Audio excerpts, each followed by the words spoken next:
அஸ்ஸலாமு அலைக்கும் வரஹ்மத்துல்லாஹி வபரகாத்துஹு. அல்ஹம்துலில்லாஹி ரப்பில் ஆலமீன் வஸ்ஸலாத்து வஸ்ஸலாமு அலா ரசூலினா முஹம்மதின் வ அலா ஆலிஹி வ ஸஹ்பிஹி அஜ்மஈன்.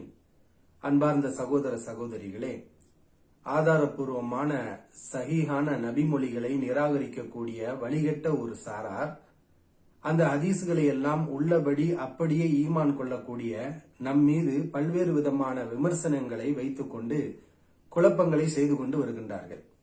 நாம் சொல்லாத கருத்துக்களை எல்லாம் சொன்னதாகவும், ஒரே கொள்கையில் இருக்கக்கூடிய நம் கொள்கையை சார்ந்த அறிஞர்களுக்கு மத்தியில் முரண்பாடுகளும் குழப்பங்களும் இருப்பதாகவும் அவர்களை ஏற்றுக்கொண்டிருக்கக்கூடிய மக்களை போலியாக நம்ப வைத்து அவர்களை ஏமாற்றிக் கொண்டிருக்கின்றார்கள். இந்த அடிப்படையில் அவர்கள் செய்திருக்கக்கூடிய ஒரு விமர்சனத்துக்குரிய விளக்கத்தை இந்த வீடியோவில் நாம் அறிந்து கொள்வோம். சூனியம் தொடர்பாக நான் ஒரு கருத்தை சொன்னேன். அதேபோன்று சூனியம் தொடர்பாக மௌலவி இலங்கையை சார்ந்த மௌலவி முஜாஹித், சல்மான் பாரிஸ், முபாரக் மதனி, இந்தியாவை சார்ந்த முஃப்தி உமர் ஷரீப் மௌலவி, இந்த 4 அறிஞர்களும் ஒரு கருத்தை சொல்கிறார்கள். நாம் அனைவரும் ஒரே கருத்தில் தான் இருக்கின்றோம். சூனியம் ஒன்று இருக்கிறது, அதில் அல்லாஹ் நாடினால் பாதிப்பு ஏற்படும், அந்த பாதிப்பு அல்லாஹ் நாடினால்தான் அந்த பாதிப்பும் நீங்கும், அதிகாரம் அனைத்தும் அல்லாவிற்குத்தான் இருக்கின்றது. குர்ஆன் ஹதீஸில் இது குறித்து வந்திருக்கக்கூடிய விஷயங்களை நம்முடைய சுய புத்தியை கொண்டு மறுத்து விடாமல் உள்ளதை அப்படியே நம்ப வேண்டும் என்ற கருத்தில்தான் நாம் அனைவரும் இப்போது சொன்ன இத்தனை அறிஞர்களும் இருக்கின்றோம். இதுல நமக்கு மத்தியில எந்த கருத்து வேறுபாடும் கிடையாது. ஆனால் ஒரு சில விஷயங்களை மேற்கோள் காட்டி எடுத்துக்காட்டி இவர்களுக்கு மத்தியிலே குழப்பம் இருப்பதை பாருங்கள், முரண்பாடு இருப்பதை பாருங்கள் என்று நம் மீது ஒரு விமர்சனத்தை அவர்கள் வைக்கின்றார்கள். நான் சொன்ன அந்த 4 அறிஞர்களுக்கும் மாற்றமாக முஜாஹித் மௌலவி, சல்மான் பாரிஸ், முஃப்தி உமர் ஷரீப் காசிமி மௌலவி அவர்கள், அதே போன்று முபாரக் மதனி, இந்த 4 அறிஞர்களும் சூனியம் தொடர்பாக ஒரு கருத்தை சொல்லும் போது, அனுபவ ரீதியில் ஒரு மனிதருக்கு சூனியம் ஏற்பட்டதை அனுபவ ரீதியில் நம்மால் அறிந்து கொள்ள முடியும் என்ற கருத்தை அவர்கள் சொல்கின்றார்கள். இதற்கு மாற்றமான கருத்தை நான் சொன்னதாக ஒரு வீடியோவை எடுத்து போட்டு பாருங்கள், இவர்களுக்கு மத்தியில் குழப்பம் இருக்கிறது, அப்பாஸ் அலி இந்த அறிஞர்கள் எல்லாம் இஸ்லாத்தை விட்டு போய்விட்டார்கள், சூனியத்திலே தவறான நிலைப்பாட்டில் இருப்பதாக அப்பாஸ் அலியே சொல்லி இருக்கிறார் என்று எனது வீடியோவை இவ்வாறு சித்தரிப்பதை நாம் பார்க்கின்றோம். இதற்கான விளக்கத்தை இந்த வீடியோவில் நாம் அறிந்து கொள்ள வேண்டும். அதாவது, நான் சூனியம் தொடர்பாக பேசிய அந்த வீடியோவில் பதிலளிக்கின்றேன். என்ன கேள்விக்கு பதிலளிக்கின்றேன், யாருக்கு பதிலளிக்கின்றேன், என்ன பதிலளிக்கின்றேன் என்பதை சிந்தித்து பார்த்தால் இந்த முரண்பாடாக தெரியாது. ஆனால் இந்த சாராரை பொறுத்தவரை இவர்கள் முரண்பாட்டின் முட்டாள்கள், இல்லாத முரண்பாடுகளை உருவாக்குவதில் தேர்ந்தவர்கள். குர்ஆன் ஹதீஸிலேயே முரண்பாடுகளை கற்பித்து ஒன்றை நிராகரித்து ஒன்றை ஏற்பதாக சொல்லக்கூடியவர்கள். அப்படிப்பட்டவர்கள் இந்த வேளையில் இவர்கள் குர்ஆனிலும் ஹதீஸிலும் செய்யும் போது நம்முடைய பேச்சில் செய்யாமல் இருப்பார்களா? குர்ஆன் ஹதீஸை தப்பவில்லையே இவர்களிடத்திலே, முரண்பாடுகளை அங்கே உருவாக்கி கொண்டு மக்களிடத்திலே முரண்பாடு இருக்கிறது, ஹதீஸ்கள்ல முரண்பாடு இருக்குது, எனவே அதை நிராகரிக்கணும்னு பேசக்கூடிய சாரார் அறிஞர்கள், நம்முடைய கொள்கையில் இருக்கக்கூடிய ஒரே கொள்கையில் இருக்கக்கூடிய ஒன்றாக இருக்கக்கூடிய இந்த அறிஞர்களுக்கு மத்தியில் பாருங்கள், இவருடைய பேச்சை பாருங்கள், அவருடைய பேச்சை பாருங்கள், இவருக்கு மாற்றமாக அவர் பேசுகிறார் என்று முரண்பாடு கற்பிப்பது ஒன்றும் ஆச்சரியமான ஒரு விஷயம் கிடையாது. அப்படித்தான் அவர்கள் இன்றைக்கு ஒரு முரண்பாடு இருப்பதாக அவர்கள் வாதிடுகின்றார்கள். நான் என்னிடத்தில் சூனியம் தொடர்பாக ஒரு கேள்வி கேட்கப்படுகிறது. ஒரு நபர் கேட்கின்றார், நான் சவுதியில் இருக்கின்றேன், எனக்கும் சூனியம் வைக்கப்பட்டு விட்டது, அந்த சூனியத்தை நீக்குவதற்கு நான் எங்கு செல்ல வேண்டும், எப்படி அந்த சூனியத்தை நாம் நீக்க வேண்டும் அப்படின்னு கேட்கிறார். அப்ப இவருக்குத்தான் அவருக்கு நான் பதில் சொன்னேன். அவர் எந்த விதமான ஆராய்ச்சியும் செய்யாம உரிய இடத்தில் சென்று அதற்குரிய தீர்வை கண்டதாக அவர் எதையுமே சொல்லல. அவரா சொல்றார், எனக்கு சூனியம் வைக்கப்பட்டு விட்டது, நான் யாரிடத்தில் சென்று அந்த சூனியத்தை நீக்க வேண்டும் அப்படின்னு கேட்கிறார். இப்ப இவருக்கு தான் நான் பதில் சொன்னேன், முதல்ல சூனியம் வைக்கப்பட்டு விட்டதுன்னு சொல்றீங்க, உங்களுக்கு பாதிப்பு ஏற்பட்டு விட்டதுன்னு சொல்றீங்க, அதை நீங்கள் எப்படி அறிந்து கொண்டீர்கள் அவரிடத்துல கேட்டேன். ஏன்னா நம்மளா ஒன்னு சொல்லக்கூடாது, ஒரு விஷயம் நமக்கு ஏற்பட்டதுன்னு சொன்னா அதை நம்ம ஆராயணும். ஒன்னு அந்த ஆராயக்கூடிய அறிவு நமக்கு இருக்கணும், அல்லது அது சம்பந்தமா அனுபவம் உள்ளவர்களிடத்தில் தேர்ந்தவர்களிடத்தில் சென்று அதை நாம் ஊர்ஜிதப்படுத்த வேண்டும். எந்த விதமான ஆராய்ச்சியும் இல்லாமல் எனக்கு சூனியம் வைக்கப்பட்டு விட்டது, நான் யாரிடத்தில் சென்று நீக்க வேண்டும் அப்படின்னு கேட்கிறார். அப்பதான் நம்ம இவருக்கு பதில் சொன்னோம். ஏன்னா இவர் யாரிடத்திலையும் தெரியாம போய் ஏமாந்துடக்கூடாது.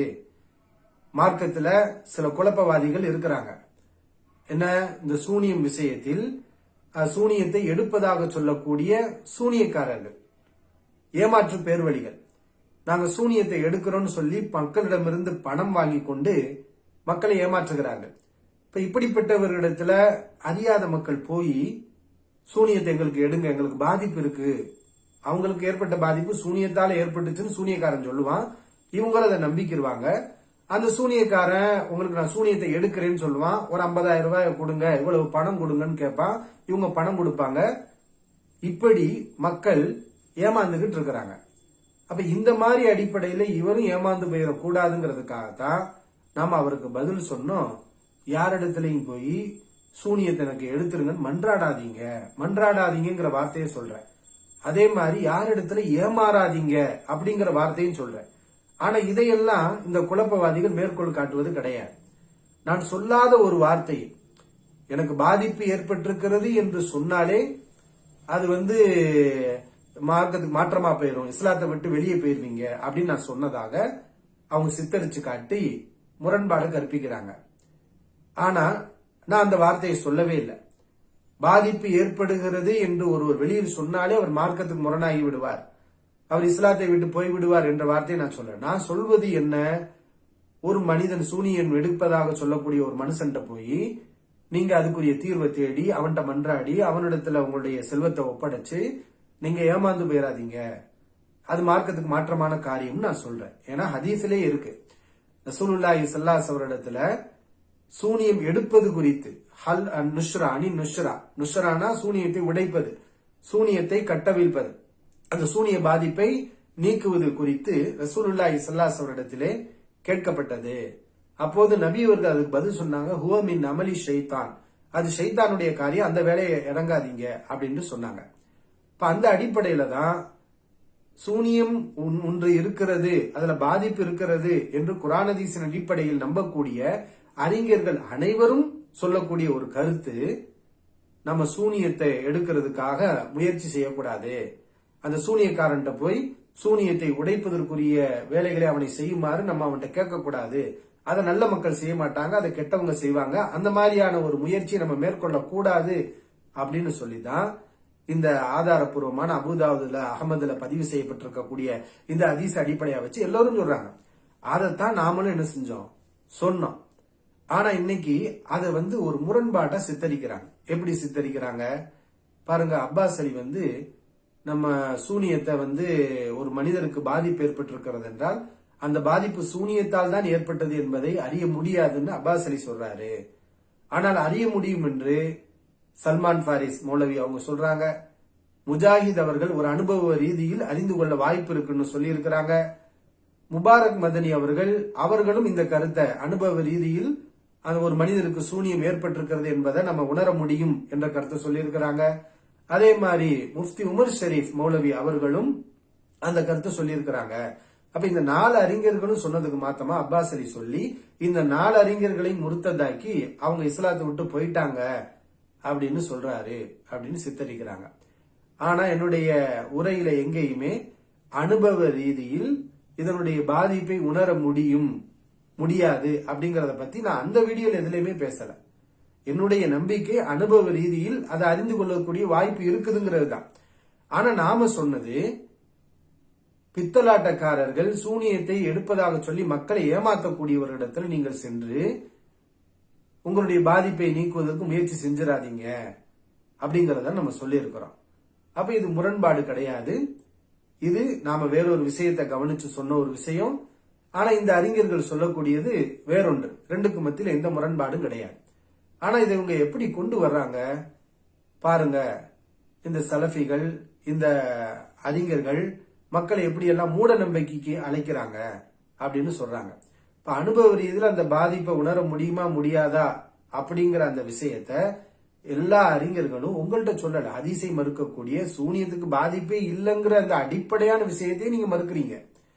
ஹதீஸ்கள்ல தெளிவா சொல்லப்பட்டும் குரான்ல தெளிவா சொல்லப்பட்டும் அதையே மறுக்கக்கூடிய உங்களுக்கு அனுபவ ரீதியில உணர்ந்து கொள்ள முடியுங்கிற விளக்கத்தை அந்த அறிஞர்கள் உங்களுக்கு சொல்லல. அது சொன்னது யாருக்கு? அதை நம்பக்கூடிய மக்களுக்கு சொன்னாங்க.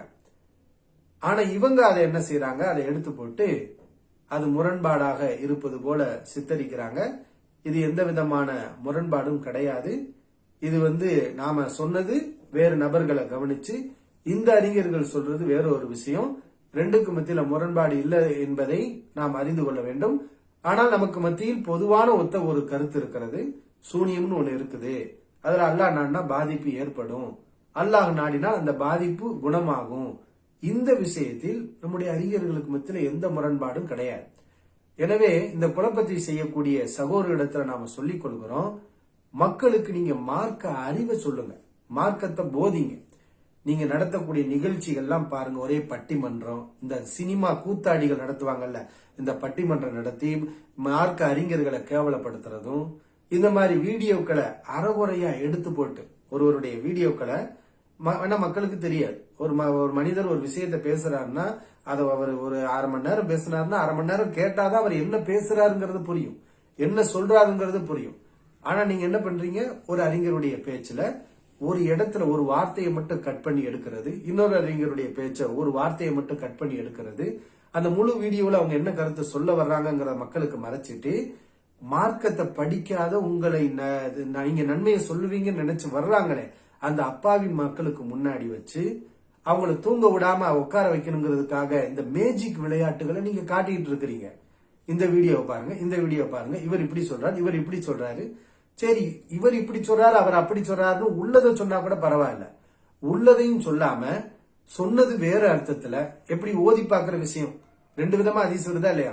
ஓதி பார்க்க கூடாதுங்கிற கருத்துலயும் ஹதீஸ் இருக்கு, ஓதி பார்க்கலாங்கிற கருத்துலயும் ஹதீஸ் இருக்கு. ஆனா நம்ம அதை எப்படி ரெண்டையும் முரண்பாடு இல்லாம புரிஞ்சுக்கிறோம்? மார்க்கத்துக்கு மாற்றமான முறையில ஓதி பார்க்கக்கூடியதுங்கிற ஒண்ணு இருக்குது. இணை வைக்கக்கூடிய வார்த்தைகளை பயன்படுத்தி மார்க்கத்துக்கு மாற்றமான அடிப்படையில ஓதி பார்க்கக்கூடிய முறை, அந்த முறை கூடாது. இப்ப ஓதி பார்க்க கூடாதுங்கிற கருத்துல வரக்கூடிய ஹதீஸ் எல்லாம் மார்க்கத்துக்கு மாற்றமான முறையில அமைந்த இருக்கக்கூடிய ஓதி பார்க்கக்கூடிய முறைகள் கூடாது அப்படின்னு புரிஞ்சுக்கிறோம். இப்போ ஓதி பார்க்கலாங்கிற கருத்துல வரக்கூடிய நபிமொழிகள் எப்படி புரிகிறோம்? அது குரான் ஹதீஸை வைத்து அந்த அடிப்படையில் ஓதி பார்க்கறது தவறு கிடையாது. இதே அடிப்படையில தான் நம்ம சூனியக்காரரிடத்துல சென்று அந்த சூனியம் நீங்க வேண்டும் என்று மக்கள் நம்பிக்கை வைத்து ஈமானை இழந்து இப்படி தடமாறி செல்லக்கூடிய ஏமாந்து பொருளாதாரத்தை இழக்கக்கூடிய மக்களும் இருக்கிறாங்க. ஈமானும் போயிரும், பொருளாதாரமும் போயிரும், எல்லாமே போயிரும். இதைத்தான் நம்ம கூடாதுன்னு சொன்னோம். ஆனா ஒரு மனிதருக்கு ஏற்பட்டிருக்கக்கூடிய பாதிப்பு சூனியத்தாலா என்பதை அது அனுபவம் உள்ளவர்கள் ஆராய்ந்து வழிகாட்டுனா அதை நம்ம தவறுன்னு சொல்லவே இல்லை. ஏன்னா அவங்க என்ன வழிகாட்டுவாங்க? இந்த மாதிரியான வழிகளையா சொல்லுவாங்க? இல்ல, குரான் ஓதுங்க, உங்களுக்கு சூனியத்தால பாதிப்பு இருக்கலாம், பார்த்தா அப்படி தெரியுது, ஒரு அடையாளம் தெரியுது, அதனால நீங்க குரான் சூரத்துல் ஃபாத்தியா ஓதுங்க, சூரத்துல் ஃபலக்க ஓதுங்க, சூரத்துல் நாச ஓதுங்க, ஆயத்துல் குர்சி ஓதுங்க. ரசூலுல்லாஹி ஸல்லல்லாஹு அலைஹி வஸல்லம் கற்றுக் கொடுத்த எத்தனையோ துஆக்கள் இருக்கு. பிஸ்மில்லாஹி அர்கைக மின் குல்லி இதாஇன் யுதீக அல்லாஹு யஷ்ஃபீக, இந்த துஆ ஓதுங்க. அஊது பில்லாஹி மினஷ் ஷைத்தான், அஊது பி கலிமாத்தில்லாஹி மின் குல்லி, அஊது பி கலிமாத்தில்லாஹி தாம்மா வ மின் குல்லி ஷைத்தானின் ஹாமா வ மின் குல்லி ஐனின் லாமா. இது மாதிரி நமக்கு ஏற்படக்கூடிய மறைமுகமான பாதிப்புகள்ல இருந்து பாதுகாப்பு தேடுவதற்கு என்று, அந்த நோய்கள் நீங்குவதற்கு என்று ரசூலுல்லாஹி ஸல்லல்லாஹு அலைஹி வஸல்லம் வழிகாட்டி இருக்காங்க. அப்ப சூனியம் உண்டுன்னு சொல்லக்கூடிய அறிஞர்கள் யாராவது வாங்க நான் உங்களுக்கு சூனியத்தை எடுக்கிறேன் அப்படின்னு சொல்லி மக்களை கூப்பிடுறாங்களா? என்கிட்ட அவங்களுக்கு சூனியம் பாதிப்பு நீங்கிரும் அப்படின்னு நம்முடைய கொள்கையை சார்ந்த அறிஞர்கள் யாராவது சொல்றாங்களா? இல்லையே. எல்லாரும் சொல்லக்கூடிய விஷயம் அல்லாட்ட தான்ப்பா தீர்வு இருக்கு, ஆனா உனக்கு இந்த பாதிப்பு வர்ற மாதிரி தெரியுது, நீ அதுக்குரிய நிவாரணம் இந்த அடிப்படையில மார்க்க அடிப்படையில நீ செயல்பட்டுக்கோ, அப்படித்தானே சொல்லுவாங்க, அப்படித்தானே சொல்லிக்கிட்டு இருக்கிறாங்க. ஆனா இவங்க இதை எப்படி சித்தரிக்கிறாங்க? இந்த அறிஞர்கள் எல்லாம் ஏதோ எலுமிச்சம்பழம் எடுக்க சொல்ற மாதிரியும் சிக்குமுடி சீப்பை தேடி அலைய மக்களுக்கு வழிகாட்டுற மாதிரியும் இப்படி சித்தரிக்கிறாங்களே, எதற்காக இந்த பித்தலாட்ட வேலைகளை நீங்க செய்றீங்க? ஒரே கருத்தில் இருக்கக்கூடிய அறிஞர்களுக்கு மத்தியில் இல்லாத முரண்பாட்டை ஏன் உருவாக்குகிறீர்கள்? இந்த வேலையை செய்யாதீங்க. உங்களுடைய மக்களுக்கு நீங்க மார்க்கத்தை படிங்க. நீங்க ஈமான்னா என்னன்னு, ஏன்னா ஈமான்னா என்னன்னு தெரியல டிஎன்டிஜே சகோதரர்களுக்கு. ஈமான்லே கோளாறு இருக்கு. குரான் ஹதீஸை நம்புற விஷயத்திலேயே தடமாறுதல் இருக்கிறது. நாத்திக சிந்தனை ஒரு பக்கம் சில செய்திகளை நம்ப விடாமல் தடுத்து கொண்டு இருக்கிறது. அப்ப நீங்க மார்க்கத்தையும் சொல்றீங்க, தௌஹீது ஒரு பக்கம் சொல்லிக்கிட்டு இன்னொரு பக்கம் குஃபரையும் செஞ்சுட்டு இருக்கிறீங்க.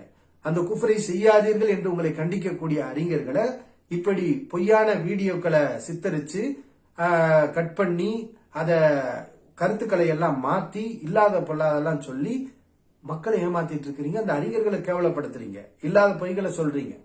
அப்ப இந்த வேலையை விட்டுட்டு நீங்க சரியான அக்கைதாவை மார்க்கத்தை படிங்க, உங்களுடைய மக்களுக்கும் சரியான மார்க்கத்தை சொல்லுங்க. நன்மையை நாடி நீங்க நல்லது சொல்லுவீங்க, சரியான மார்க்கத்தை சொல்லுவீங்கிற நம்பிக்கையில தானே எவ்வளவோ மக்கள் உங்களுடைய மர்க்கசுகளுக்கு வர்றாங்க, பள்ளிவாசலுக்கு வர்றாங்க.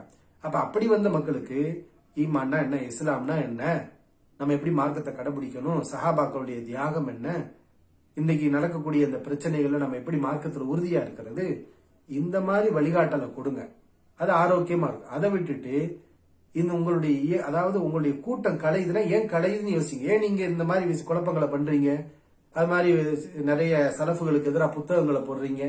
என்ன காரணம்னா உங்களுடைய கூட்டம் கலையுது. நிறைய இளைஞர்கள், புரிந்த இளைஞர்கள், உங்களுடைய இந்த ஹதீஸ் மறுப்பின் விபரீதத்தை உணர்ந்தவர்கள் நாளுக்கு நாள் அதை விட்டு வெளியே வந்துகிட்டே இருக்கிறாங்க. நிர்வாகிகளே நிறைய பேர் வெளியே வர்றாங்க. அப்ப இப்படி எல்லாம் கூட்டம் கலையுது, இந்த கூட்டத்தை கலைய விடாம எப்படி நிப்பாட்டுறது அப்படிதான் யோசிக்கிறீங்க.